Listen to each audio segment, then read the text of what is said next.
إن الحمد لله نحمده ونستعينه ونستغفره ونعوذ بالله من شرور أنفسنا ومن سيئات أعمالنا من يهده الله فلا مضل له ومن يضلل فلا هادي له وأشهد أن لا إله إلا الله وحده لا شريك له وأشهد أن محمدا عبده ورسوله يا أيها الذين آمنوا اتقوا الله حق تقاته ولا تموتن إلا وأنتم مسلمون يا أيها الناس اتقوا ربكم الذي خلقكم من نفس واحدة وخلق منها زوجها وبث منهما رجالا كثيرا ونساء واتقوا الله الذي تساءلون به والأرحام إن الله كان عليكم رقيبا يا أيها الذين آمنوا اتقوا الله وقولوا قولا سديدا يصلح لكم أعمالكم ويغفر لكم ذنوبكم ومن يطع الله ورسوله فقد فاز فوزا عظيما أما بعد فإن أصدق الحديث كتاب الله وخير الهدي هدي محمد صلى الله عليه وسلم وشر الأمور محدثاتها وكل محدثة بدعة وكل بدعة ضلالة أما بعد. On the authority of Ibn Abbas radiallahu anhu, an authentic narration narrated by Ibn Majah, he says a man came to the Prophet sallallahu alaihi wasallam and he asks him a very interesting question. He says, Ya Rasulullah, dullani ala amalin idha amiltuhu ahabbani Allah wa ahabbani nas. He says, O Prophet of Allah, guide me to an action. Tell me of one action that if I can do this one thing, that it will cause me to gain the love of Allah. That doing this one action, Allah will love me, and He doesn't stop there. He says, and also the people will love me as well. So Allah and all the people will love me because of this one action. And so the Prophet replies to him, he says, فَقَالَ ازْهَدْ فِي الدنيا يحبك الله وازهد فيما عند الناس يحبك الناس. He says, he orders him to perform az-zuhd. Az-zuhd, he tells him, be a zahid in this world and Allah will love you. And he tells him, be a zahid, az-zuhd in terms of what the people have, and the people will love you as well. So the question is, what is this word az-zuhd? What does it mean to be a zahid? And many times, or many translations or explanations, they say it means to leave the world, to abstain from the world. And Ibn Qayyim, he starts off by explaining this term. He says, we start off by saying what it is not, what it does not mean. He says it does not mean that we leave the world and we leave wealth and we leave money and we leave anything good in this world and we make ourselves poor and we eat from stale food, we make ourselves weak and humiliated. He said this does not az-zuhd. It does not mean this. Because he says people before us, prophets before us, Sulaiman and Dawood, they had a lot of wealth. They had kingdoms and kingdoms of wealth. And still they were from the Zahideen. And he says companions before us, Uthman bin Affan, Ar-Rahman bin Auf, they had a lot of money and wealth. And still they were from the Zahideen. So what does it mean? That is why when Imam Ahmad was asked an interesting question, he was asked, can a person have 1,000 dinars? Can a person be very rich and still be from the Zahideen, still have az-zuhd? He said yes, on one condition. And the definition comes here, on one condition, that if he has 1,000 dinars today, and tomorrow his wealth doubles or increases, it will not make him extremely happy. And if tomorrow his wealth decreases, if he loses half his wealth, or all his wealth tomorrow, it will not make him depressed and sad and gloomy. Why? Because az-zuhd, he said, is to understand and have your heart detached from your wealth. He said it is to have wealth, work for wealth in this world, work hard, make money. But he says keep that money and that wealth in your hand. Do not let it enter your heart. Do not let your heart become obsessed or attached to this wealth. Detach your heart from this wealth. And he says this is what az-zuhd is. And this is what will cause Allah to love you. Because once the heart is detached from this world and the wealth and all these material things, it will be attached to the one who gives all of these things. It will be attached to Allah. And that is the meaning and definition of az-zuhd. So the question is that it's a very difficult thing if you think about it. Any one of us loses all of their wealth tomorrow, including me, we would be sad. So how do we achieve this state? How do we detach our hearts from our wealth? He goes on to say, وَلَا يَسْتَقِيمُ الزُّهْدُ فِي الدُّنْيَا إِلَّا بَعْدَ نَظَرَيْنِ صَحِيحَيْنِ. That you cannot achieve this status of az-zuhd in this world except if you look at two things. If you look at the reality of two things. Number one, he says, look at this world and how short it is. Look at this world and how temporary it is. Look at this world and all the deceptions in it. And the second thing he says, look at the akhirah. Look at the hereafter and look at its reality. That how everlasting it is. What Allah has promised in the akhirah. And he says in the Quran, بَلْ تُؤْثِرُونَ الْحَيَاةَ الدُّنْيَا وَالْآخِرَةُ خَيْرٌ وَأَبْقَى. That you prefer the life of this world, but no. The akhirah is better for you. It is more everlasting. So once you understand these two things, the value of this world and the akhirah, only then can you detach your heart from this world and attach it to Allah, attach it to the akhirah. And that is why the Prophet ﷺ one day, he was with his companions and they entered the souk, the marketplace. A narration in Sahih Muslim. And the Prophet goes to the marketplace. He sees on the floor the head of a goat, a dead goat. He sees the head of a dead goat. It is deformed, the ears are bleeding and deformed. So he picks up this head by the ear and he tells the companions, which one of you would buy this as it is for 1 dirham? And they say, O Prophet of Allah, even if you gave this to us for free, we would not want it. And he says, by Allah, I swear that the significance of this dunya, this world to Allah is less than the significance of this ear of this goat than it is to you. And that's why in another narration, Sahih Muslim, he says, if you want to know the comparable of this world and the akhirah, then look at the ocean. Look how big and vast the ocean is. He says, take your finger and dip your finger in the ocean.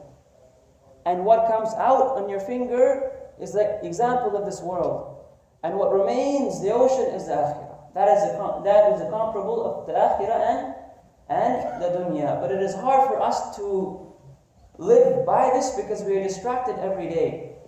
We are distracted by many things. And so we have to remove these distractions and focus on what is important, the akhirah, before this world.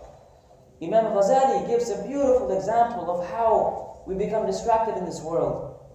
He says, imagine there is an example of a man who is traveling in the desert.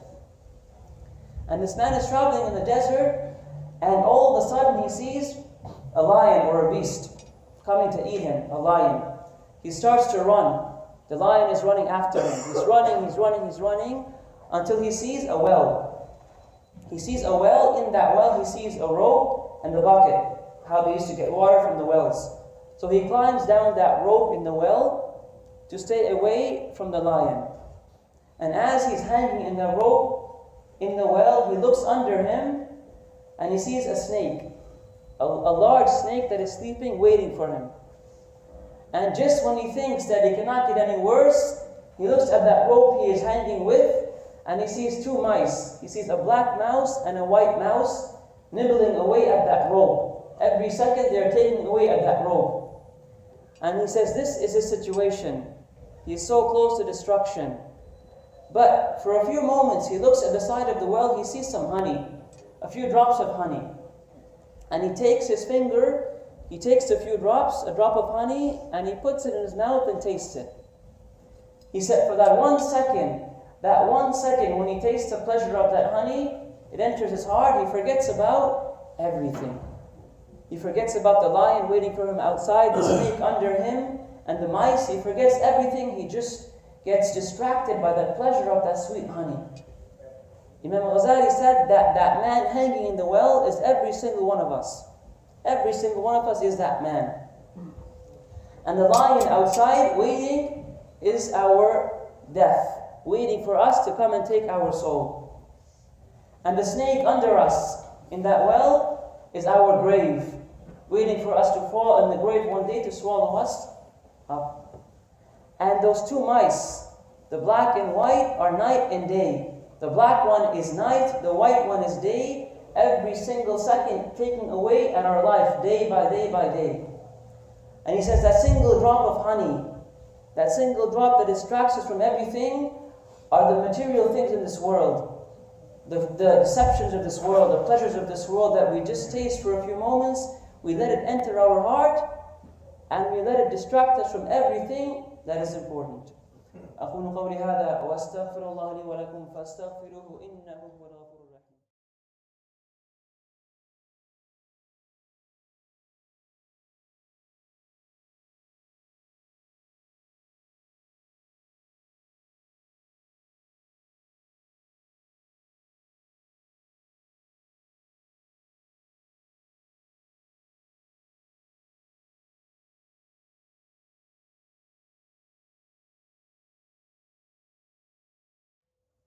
بسم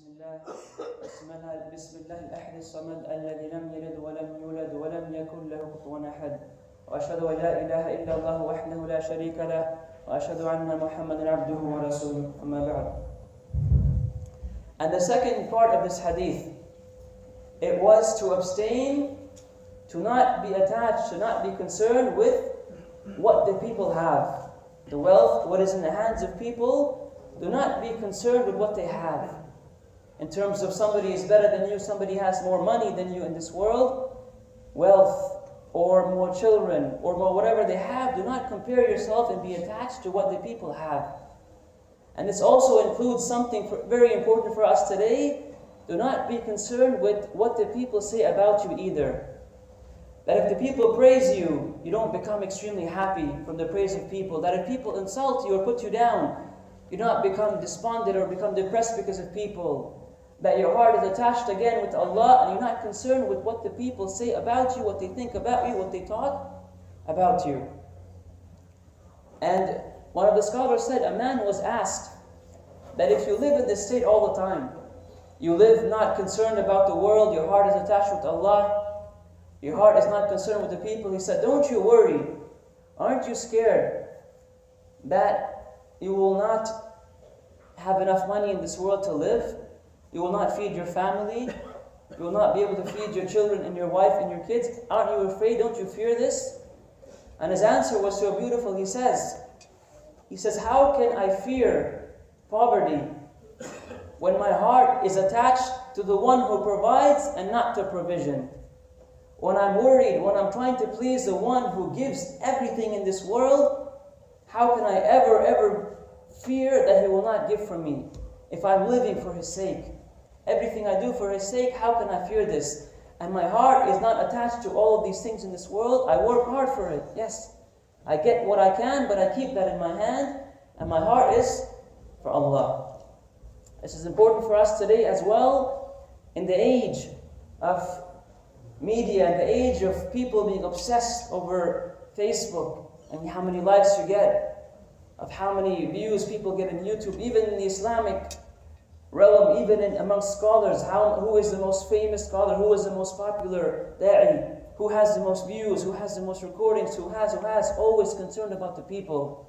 Something very important to detach ourselves, not be concerned with the people. I leave you with a beautiful narration.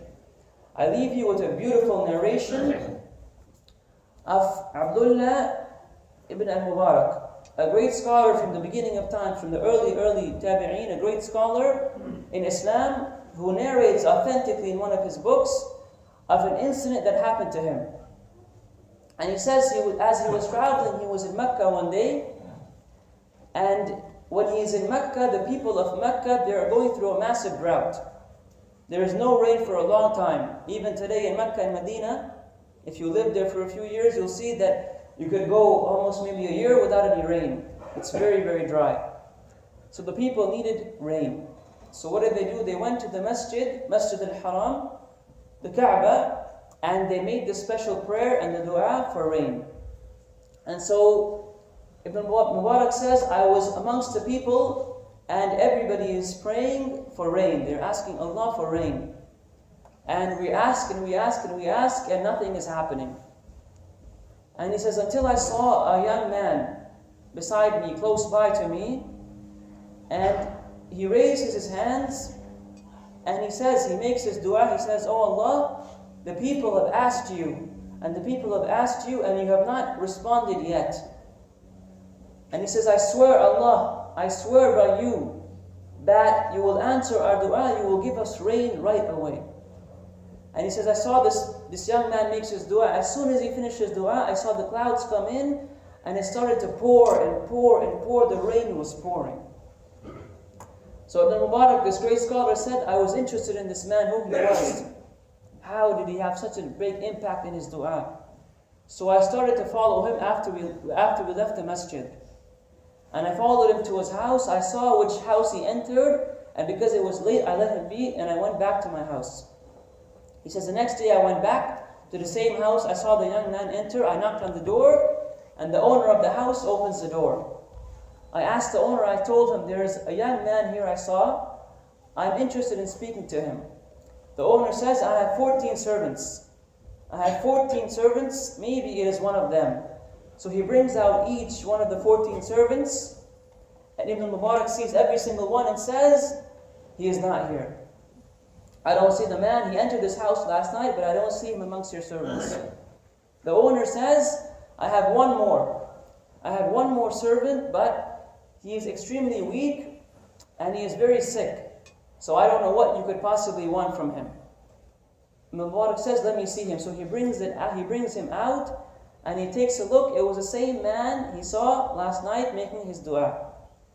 So he tells him, this is the man I want. I want him to come with me. I want him to work for me. I will pay you whatever you want. So they agree on 14 dinar, a great price. He says, this is the price. Let him come with me. So he takes the man and they start walking back to Ibn Mubarak's home. He says, as I'm walking back to my house, the young man, he stops me. And he asks him the question. He tells him that, you look at my state, that I am extremely weak, that I'm sick, I'm suffering from a disease, I'm weak. What could you possibly want? Why did you come and point me out and bring me and take me back? What do you want from me? And he tells him the answer. He says, I saw what happened last night in the masjid, how you made your dua, how it was answered. I saw what happened, that is why I came to bring you. He says, right away, the young man, when he heard this, he stopped walking and he made another dua.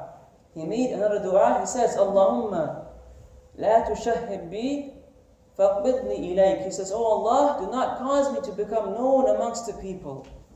He says, Oh Allah, do not cause me to become famous amongst the people. He says, Oh Allah, keep me sincere for your sake. I don't want to be known. I don't want to be popular. I don't want anybody to know me and my state and my status. فَقْبِضْنِي إِلَيْكَ. So take me to you right now. So please take my soul to you right now. فَخَرَّ مَيِّتًا. And he says, the narration says, the man, he drops and he dies. He passes away at that moment.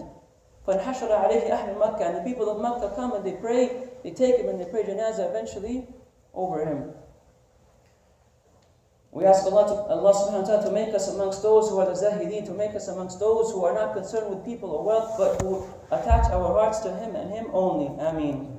ثم صلوا وسلموا على النبي فقال الله تعالى إن الله وملائكته يصلون على النبي يا أيها الذين آمنوا صلوا عليه وسلموا تسليما. اللهم صل وسلم وبارك على نبينا محمد وارض اللهم عن الخلفاء الراشدين عن أبي بكر وعمر وعثمان ومن تبعهم من إحسان يوم الدين. اللهم اغفر للمسلمين والمسلمات والمؤمنين والمؤمنات الأحياء منهم والأموات. اللهم أعز الإسلام والمسلمين. اللهم أعز الإسلام والمسلمين. اللهم أعز الإسلام والمسلمين. اللهم انصر المسلمين المستضعفين في كل مكان في مشارق الأرض ومغاربها يا رب العالمين. اللهم آت نفوسنا تقواها وزكها أنت خير من زكاها أنت وليها ومولاها. يا مقلب القلوب ثبت قلوبنا على دينك.